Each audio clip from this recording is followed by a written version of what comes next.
যখন ভুল তথ্য দিচ্ছেন, আপনাদের মাধ্যমে সর্বপ্রথম সেনাবাহিনী মিসগাইড হয়েছে। মানে ওই দিন পিলখানায় 57 জন সেনা অফিসার সেনাবাহিনী পিলখানায় হত্যাকাণ্ড ঘটনা, গুলজার আহমেদ বুলবুল, শাকিলের মতন লোকজন ওই দিন সেনাবাহিনীতে হত্যাকাণ্ড ঘটনা, বিডিআর পিলখানার হত্যাকাণ্ড ঘটনা। এই হত্যাকাণ্ড যখন হয়, সর্বপ্রথম মিডিয়ার মধ্যে সর্বপ্রথম আপনি মিসগাইড করছেন।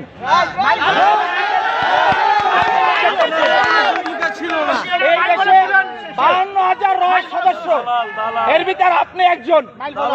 এই দেশকে আপনারা ভারতের অঙ্গরাজ্য বানাবার জন্য যা করাবার তাই করছেন।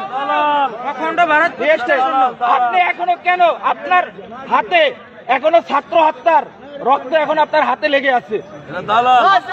আপনাদের মতন আপনাদের মতন কিছু কুলাঙ্গার সাংবাদিক পেশাটা হচ্ছে সত্যিটা মহৎ পেশা, সত্যের উন্মোচন তারাই করে, কিন্তু আপনারা সত্যটারে মিথ্যা বানাইয়া এই দেশটাকে একটা কৃত্রিম ভুটানের মতন আপনারা অন্ধকার জগতে বানাই ফেলাইছেন ভারতের অঙ্গরাজ্য বানাবার জন্য।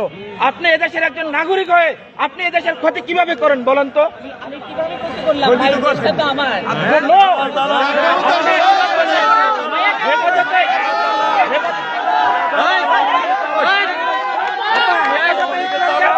ধ্বংস করে দিচ্ছেন বলেন?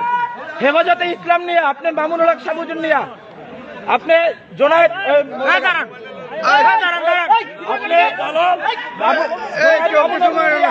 আপনি কি মন্তব্য করছেন বলেন? এই দেশে হেফাজতে ইসলাম নিয়ে মন্তব্যগুলো কি?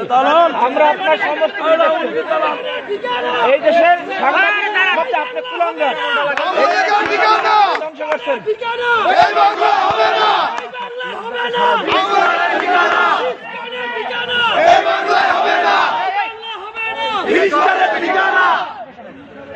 সন্ত্রাস